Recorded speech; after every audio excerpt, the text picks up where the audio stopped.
Film aja udah jadi Pak, cuma masih kita sebut. Ya, berarti ada endingnya di ke-10 gitu kan. Kira-kira seperti itu kan? Terutama pada lirikasi yang memang dibikin sangat luar biasa. Kalau lihat ada 1001 ya oke, coba itu aja Ya. Terima kasih Bang Edo. Apakah dilihat dari lirik ada cerita yang sebenarnya saling terkait antara lagu satu dengan yang lain?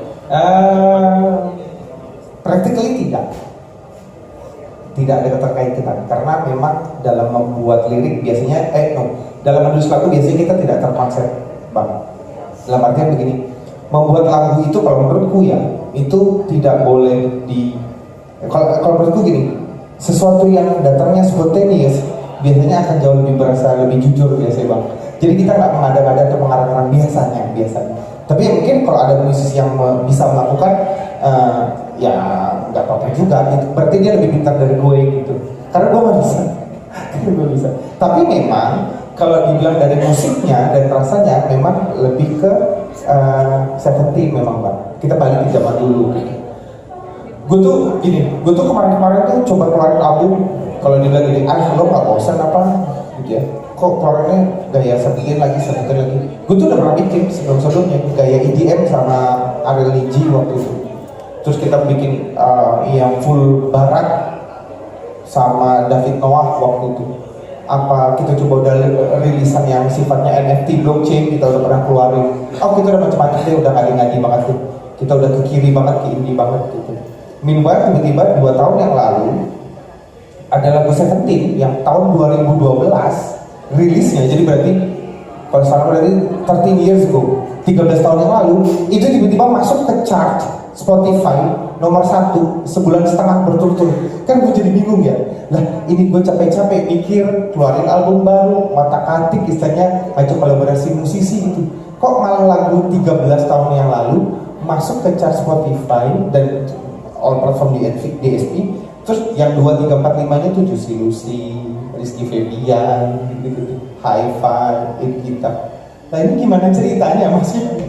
When we trying too hard gitu untuk menampilkan sesuatu yang menurut kita baik, ternyata yang dirasain sama pendengar enggak gitu. Ternyata mereka ngedigging lagu 13 tahun yang lalu gitu. Nah, memang ini jadi semacam, kalau gue ngomongnya kayak signing gitu Bang. Jadi kayak apakah ini sebuah pertanda? Asik.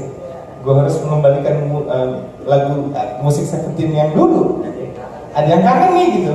Ya akhirnya konsultasi sama Pak Oktav gitu. Pak Bro bilang, gue setuju, gue oke gitu. Dan ya alhamdulillah, ternyata bahkan sebelum lagu Jangan Paksa Rindu dirilis, kita tuh sempat ngebocorin refnya ke sosial media Bang. Dan alhamdulillah, bahkan sebelum lagu Jangan Paksa Rindu dirilis, itu tuh udah ada 220.000 konten yang pakai sound ini. Jadi, wah ini ya alhamdulillah banget gitu, alhamdulillah banget. Langsung diapresiasi ya? Iya. Harus potong dari lagu saja ya? Iya, Mbak. Seref doang. Iya mas.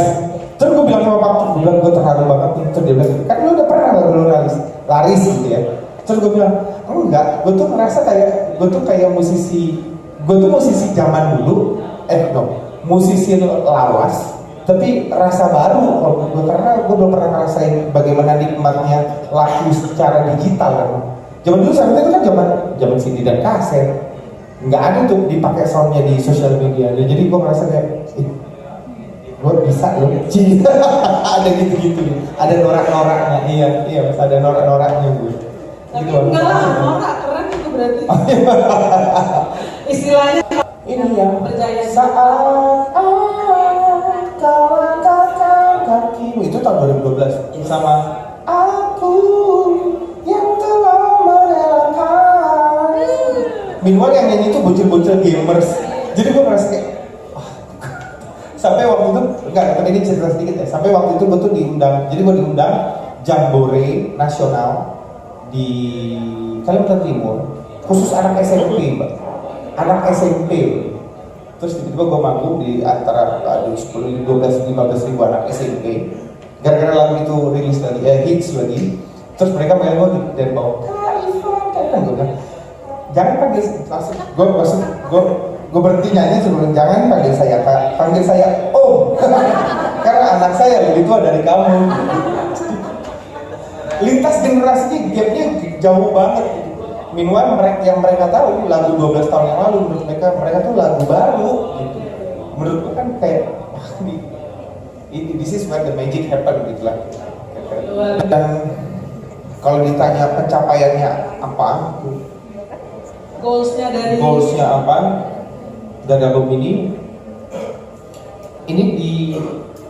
diputar aja, maksudnya gini, udah diputar di banyak tempat atau di banyak konten aja, gue tuh udah seneng banget Pak.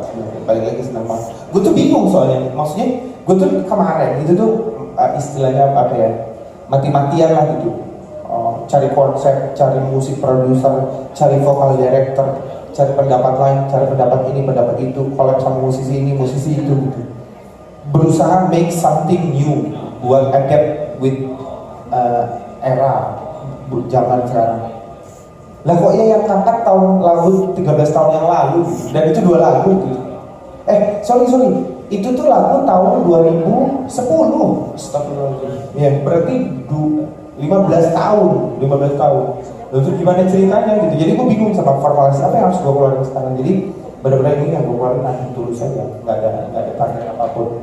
Wajar juga dong Pak Ivan kalau mengejar streaming untuk download, kan ini juga bisnis satu. Pasti nanti ada adrenalin tertentu kalau ternyata memang secara apresiatif, secara nominal, secara istilahnya monetize boleh dong ya secara khusus kayak gitu. Iya, itu bonus. Kalau ada transfer dari RPM dan KFC kan bonus. Alhamdulillah gitu. Tapi balik lagi ya, maksudnya ya menyenangkan bisa merasakan jadi musisi digital. Kemarin diajak keliling sama Pak Oktav, keliling ke kemana-mana tuh, ke Google, ke Spotify, ke YouTube. Oh gini ya rasanya. Ke entitas-entitas di industri musik terkini ya. Iya, jadi kayak gini ya rasanya ya. Jadi musisi digital tuh seperti ini ya. Dan menarik, ini benar-benar baru buat saya, baru banget. Ya sangat singkat sekali, tapi alhamdulillah menyenangkan. Ada berapa lagu Mas di album ini? Ada 10. Itu lagu baru semua atau ada Baru semua. Lagu baru. tulis sendiri? Ada beberapa yang aku tulis, ada beberapa yang kolaborasi dengan additional bass. Ada yang ditulis sama additional gitar, ada beberapa yang ditulis sama gitaris Seventeen yang terdahulu. Mas Ivan, kenapa masih semangat untuk membuat album? Sedangkan kan sekarang banyak artis yang cuma dari single. Tapi Mas Ivan tetap melakukan album gitu. Apa Mas spiritnya? I don't know why. Mungkin karena salah satu output dari perilisannya ditaruh di KFC gitu ya. Jadi memang harus berbentuk album. Mungkin ya itu salah satu faktor kenapa kita kemarin ada merilis album. Ada bedanya nggak album ini sama album sebelumnya, mungkin yang spesial gitu dari album ini apa? Gitu-gitu lah. Nggak salah begini, gimana ya? Kita tuh kalau lagi kerjaan album tuh pasti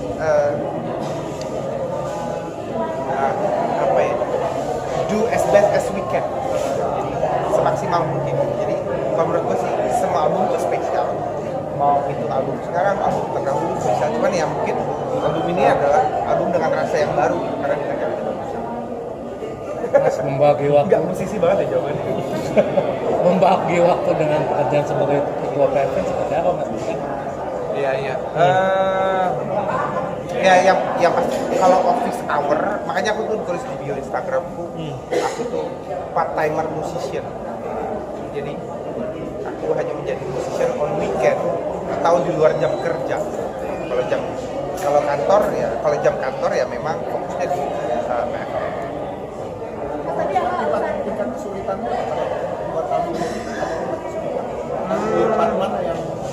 sulit. Tingkat kesulitannya adalah waktu yang sangat pendek. Jadi waktunya tuh benar-benar 1 bulan. 1 bulan tuh bukan hanya waktunya begini. 1 bulan itu bukan hanya take vokal ya, tapi music producing, vocal recording, termasuk mixing, termasuk mastering. Nah, itu kan very short time. Jadi 1 bulan itu yang menurutku jadi poin paling susah untuk pekerjaan. Nah, genrenya flashback yang ke belakang atau gimana tadi bilangnya? Genre-genre 10 lagu tadi flashback ke belakang atau gimana lagu-lagu dari musiknya itu lirik Lagunya kalau secara benang merah kita memang pengen ngambil lagu ini atau album ini adalah album yang memang warnanya kita kembalikan ke warna album Seventeen, tapi dengan bentuk sound yang kekinian lah. ya soundnya lebih kekinian, lebih update, tapi rasanya feelsnya itu benar-benar feels Seventeen. Mas, untuk isi lagu-lagu di album ini tuh lebih kemana sih? Katanya inspirasinya kalau yang masih membuat gitu. Heartbroken Song. Lagu-lagu patah hati. Ya, lagu patah hati. Mas Ivan kan udah menjabat jadi direktur BSM, terus masih mau rilis album.